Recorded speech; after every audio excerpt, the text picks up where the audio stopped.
The spokesman, Chan Allen, say we don't know why the roads get bad. And if you put that side by side with what the community people said, they said that road was in good condition before this company came on board. It's about time we told investors who are coming that no, we are Nigerians and we have respect for our people. We have a sanctity of life, and we will also protect the welfare of our people and will ensure of their safety anywhere and everywhere they work. What's the health insurance coverage for those who work in that place?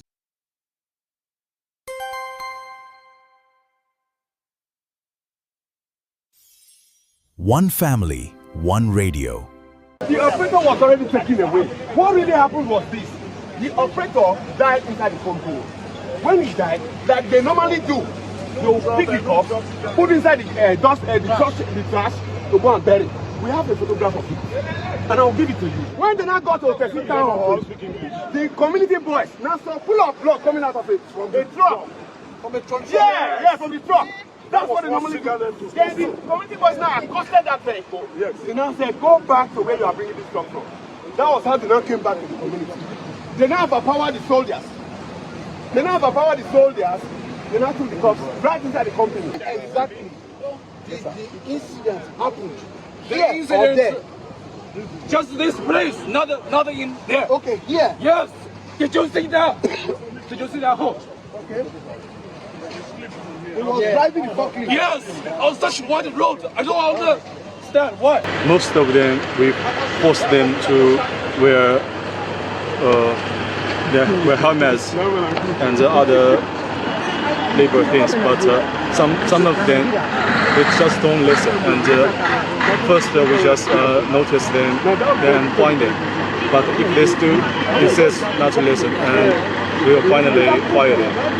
Okay, what we've been repairing the roads all these years, but I don't know why it's always damaged. A company where about 5 people last week died, and they are concealing the information until he opened up.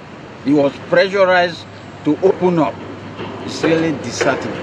As I said, that industries or business investment, you maximize profits, but it's not to the detriment of the workers that you have working with you.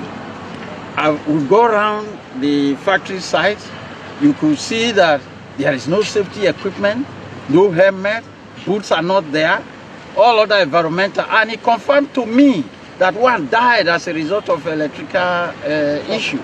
And I'm sure it was not even reported.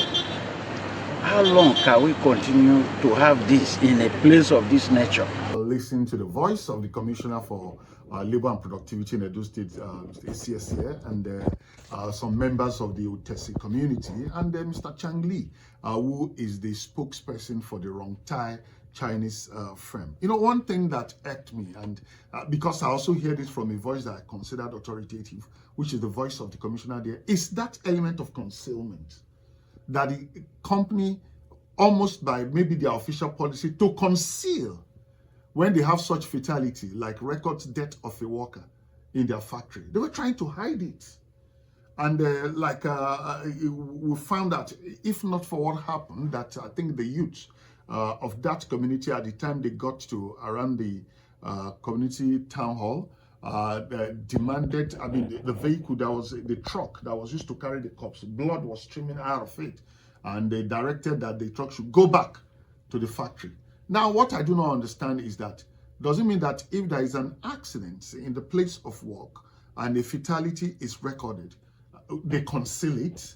Why? Don't people who work there have relatives or family who will ask after their own person? I mean, you go to work in the morning, you are expected to close at a certain time and come home. So if there had been an accident at work and the company had concealed it with the person, so what do you now start to tell the family when they begin to ask for the member of their family who left home, came to work and has not come back from work? So I don't understand. So maybe there is even cause for further investigation into what happens, into the modus operandi in that company and how they handle issues that have to do with workers' safety, workers' welfare. And now we also hear that there are even those simple protective gears safety tools and equipment in the place for a company of such a massive stature. Now, I like the fact that the state government is investor friendly. And I think government across all levels, national and subnational in Nigeria, of course, actively woos investors. But again, when investors come in, there is what is called best global standard, best global practice. That you are coming to Nigeria or you are coming to Edo State, we are not coming cap in hand to beg you to come and invest. Because when an investor comes to, let me explain something. We learned from entrepreneurship that every entrepreneur invests to make profit. They are coming, fine, we want them to come. They will help to galvanize the local economy and all of that. They will create wealth, they will create opportunities, employment opportunities, but they are also coming to explore and exploit the resources on ground. So it's a win-win situation. They are also coming to make money. So it's not charity, as some persons may want to look at it. So if it is not charity and they are also coming, they should also come with best global practice. And one of the things that you must consider when you are looking at elements of best global practice in any or every workplace is the issue of safety. HSE is very important. For any company that compromises or breaches on HSE, then that company lacks humanity. And that is what we have seen. And I think one area where I would like the Commissioner for Labor and Productivity and the Ministry is that now it's RongTai today. We have a lot of other factories and a lot of other companies that are doing business in Edo State. Are we sure that even in those other places we have best global practice when it comes to safety, workers' welfare, HSE and related matters? Yes, I know that there are statutory regulatory bodies and certification bodies, but again, the ministry also has its role to play. And this might just signpost the need for the ministry not just to stop at RongTai alone, but to also visit other companies. And again, we don't have to wait until there are incidents.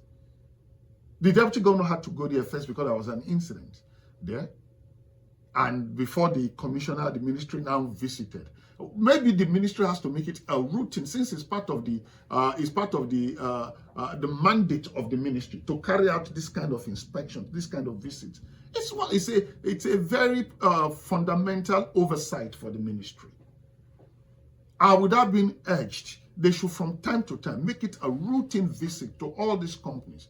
You have people of the state, you have good people of Edo State working in all these places. What sort of treatments are they subjected to? What sort of conditions, under what kind of draconian conditions do they work in all these places?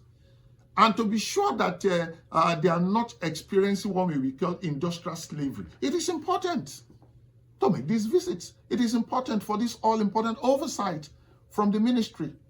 I mean, I said something here yesterday, and I think as a station we are going to do that.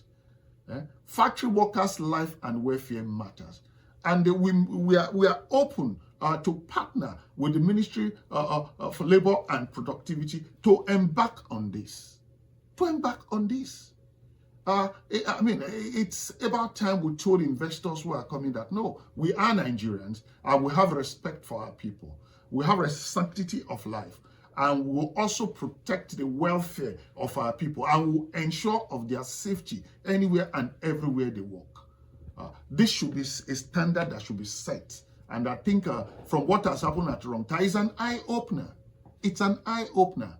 And nothing should be done to sweep this under the carpet. The commissioner said that the report will be sent to the state governor and they will recommend sanctions. So if there is a need for sanctions, sanctions should be recommended. We are not trying to discourage investors. We are not trying to be aggressive towards investors or intimidate investors. No, but again, we'll also not shy away when it has to do with the welfare of our people who work in those places. When it comes to the safety of our people of the state who work in those places. Israel. Well, thank you very much, Honorable. And I think you've laid down the pattern for the conversation this morning. It's something that make me very sad this morning, because following our conversation yesterday, I had to go online and do some level of research and look at what people say, people that work in factories, and what do they say about the condition of work. we narrow it down to Edo State. And for people generally online, if you look at what they experience when it comes to the hands of foreign investors, you wonder if they are in their own country, or if we have government that take care and look out for the welfare of the people. People will tell you, oh, working with a Lebanese company is dangerous. Working with a company run by a Chinese person is dangerous. Working with a company run by an Indian person is dangerous. And I don't know why such negative profiling of those investments always come down to this. But unfortunately, that's at RongTai gave us maybe a preview into what transpired most of the time. The questions I've asked myself, number one, like Honorable you mentioned, why conceal the information? As a matter of fact, the commissioner himself, Godwin Isheshe, said they had to press the spokesman for that company before he admitted that about 5 people have died in recent times. So it means if that question was not raised, it would just be another routine, another life gone, another body to put in the bag and put in the ground, and that's it. And I think public disclosure is important when it comes to the activities and operations of these people, because we now know there is a pattern to conceal such information. Government should be interested. What is the level of documentation when workers come to work every day? In this place, when you come to work, you sign in. And I think that's a practice most places. When you're closing at work, you sign out. You know who comes into the company. You know who exits the company. Do they do that when they enter those companies? Do they sign in? Can you check their books and know how many workers entered here today and how many workers exited? Because if there is a pattern of concealment, a lot could transpire. I don't want to be an alarmist this morning or a conspiracy theorist, but that's what it sounds to me like. Since the company itself takes that modus operandi to conceal whatever transpired. And I want to commend Utesi community and the youth and leaders in that place this morning. If not for their vigilance, the young man that died would have been trashed. Because according to the word, I'm quoting them now, the body was just dumped in a trash can. They were taking him to somewhere to go and bury. So if not for the vigilance of those people at the town hall who identified that there is pool of blood coming out of this vehicle, it could just have been another story. And nobody will know what really transpired. Maybe story of another missing person. Exactly. So I want to commend that community for the vigilance. I told you, Honorable, we've gone to that as it before. Yes. We drove around that place. There are a lot of factories in that place. And that's why I said the scope should be expanded. It's not enough to take RongTai as a scapegoat. It's to look at what the modus operandi of every other company operating in that houses. Then beyond that, spread it to other factories across the state. Because you never can tell what's happening elsewhere. Until people start speaking out and expressing themselves, you don't know. So government should care about the people. Then back to the company, I heard the spokesman, Chan Allen, say, we don't know why the roads get bad. And if you put that side by side with what the community people said, they said that road was in good condition before this company came on board. But now, Honorable, we experienced it when we drove there. The road was quite bad. Very bad. And you can't tell me you don't know why the road gets very bad. Because you use heavy duty trucks every day to load steel and other things that are being manufactured. Where is the place of community development? And where is the place of social responsibility? Social responsibility. So I think we need to hit the nail on the head, call the management of all these companies. They must do right by the communities that we refer to as host communities. They must do right by them. You don't have a clinic, even in your own facility. When accident happen, no first aid tools, according to what the residents said. I don't think these are things that suggest that this is a very serious company when it comes to the welfare of the people. And I think the state government should take it. I expect by now that we would have seen the reports since when the commissioner went there. We should have seen the report. We should have seen the state government jump heavily on this and have a meeting with all these operators of factories.